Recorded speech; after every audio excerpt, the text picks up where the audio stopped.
Burnside is with us.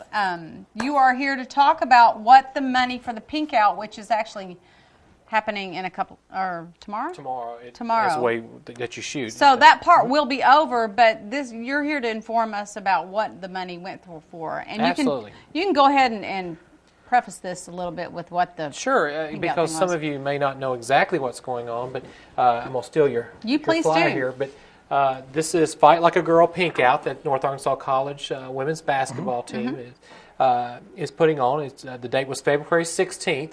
And at 5:30, and what they're encouraging people to do, obviously, is they sold some shirts, some Pink Out shirts, very, very cute. I got some for my family, and I know a number of people around town will be wearing those, and then we're also wearing pink. Where did you purchase those? At the college. Okay. At the college, it's part of their Pink Out, and I believe this started a couple years ago. The girls wanted to do something in the community, and I know that 2 years ago, one of the girls' moms actually had breast cancer. Wow. So it's very, these are we call them the lady pioneers. These are still kids to us. I mean, and for them to want to do something for the community and for people that they don't know, I applaud them, because they could easily just go. They've got enough on their plate with studying and practices, traveling, but they want to do something to help other people, and I applaud them.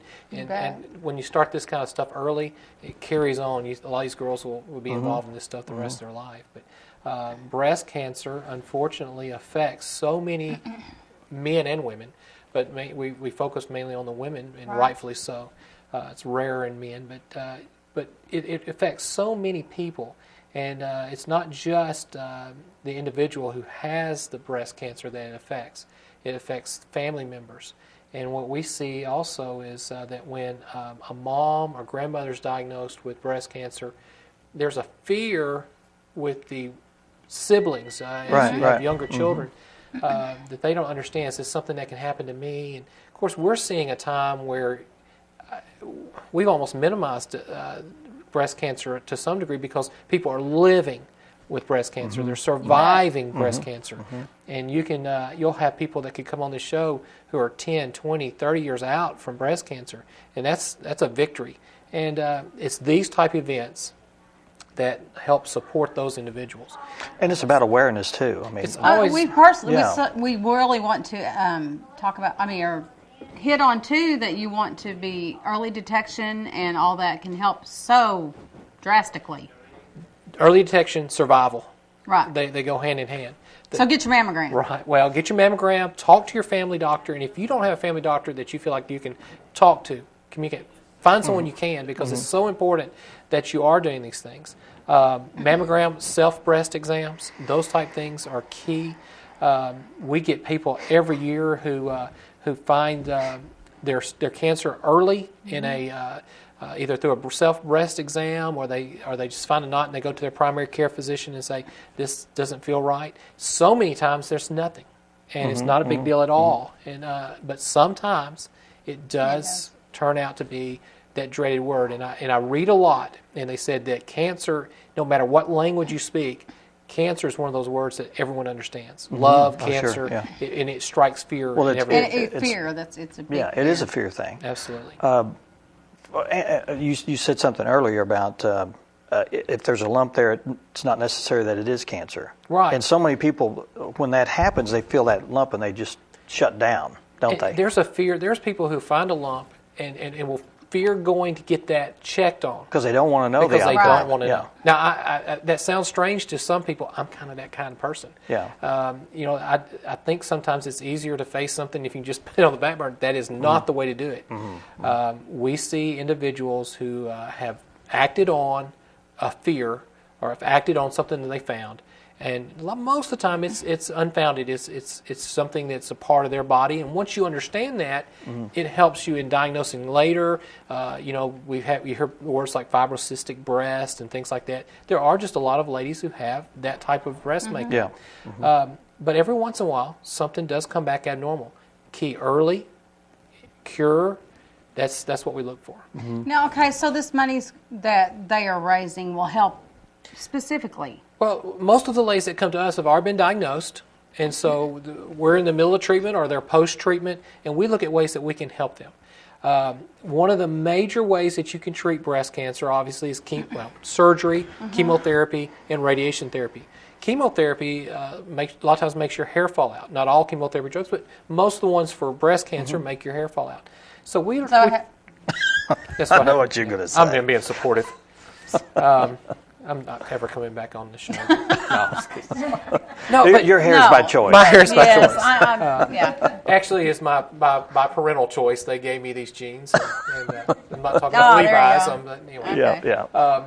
One of the things that we do is we try to provide some things for them, like turbans and wigs. And so we have a huge supply of turbans and wigs. And some of the money that we used in last year's went to buying material for fashionable turbans and wigs. Okay. And when we say fashionable, what's fashionable to someone who is 75 years old may not be as fashionable as someone who's 25. So we try to find a variety of materials and fabrics that would suit a large population.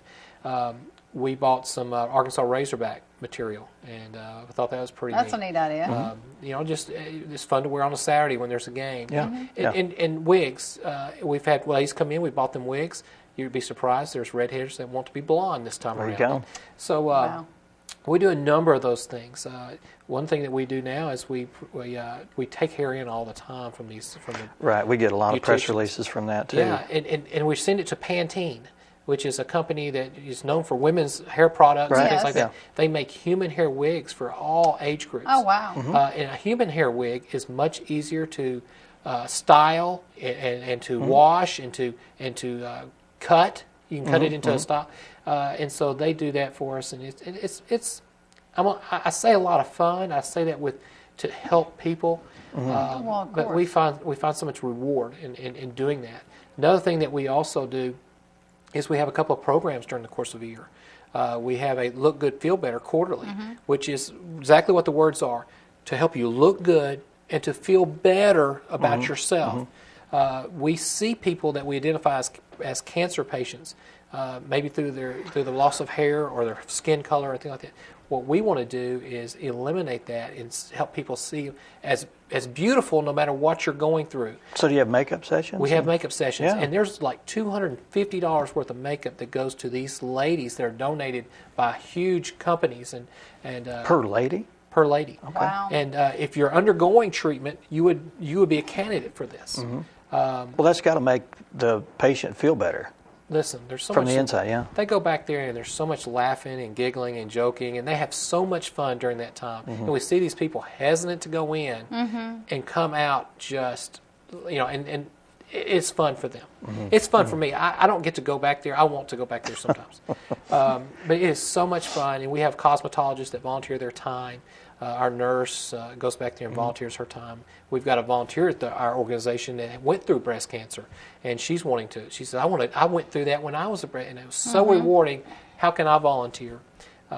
We've got some community volunteers that help with those things, and then we do a big breast cancer screening once a year, and that's done now down at the college during one of the health fairs. But that, again, is to help bring awareness and to help people realize that when it comes to your body, know your body, first of all, and second of all, don't be afraid to ask if there's something that you don't understand. So. That's Okay. wonderful. And, I mean, it makes you really appreciate those, not just the Pioneer Girls, but everyone that, wants to help in the community. There's one thing people get behind. Something like that. And breast cancer is one of them because, again, when my wife was diagnosed with cancer, I didn't know what to do. I knew I needed to be supportive, and it helps us men to know that we can get behind people and support them.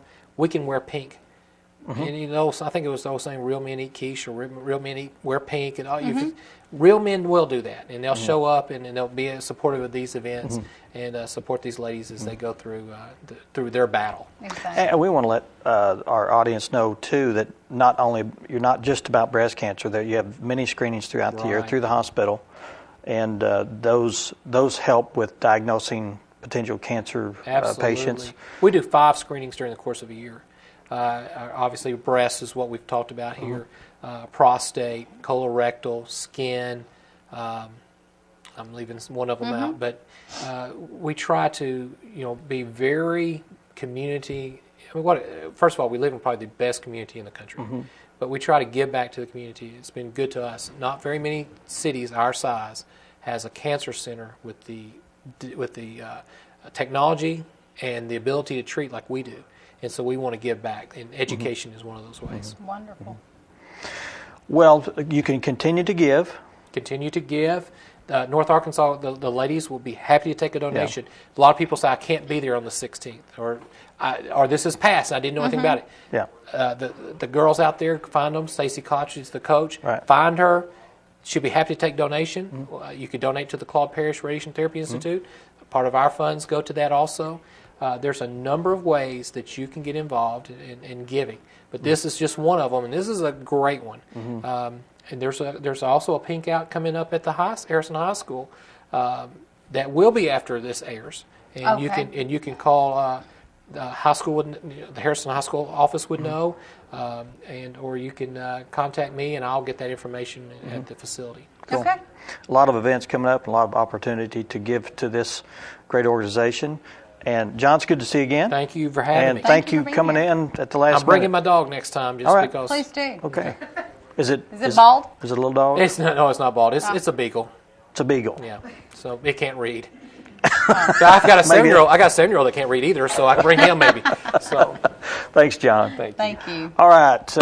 I'm not sure who's up next. I think we have Mayor Crockett's Mayor up next. Crockett's We here. had a little He's insert going of. to be talking about the Martin Luther King Jr. seminar. Yeah. Stay with us.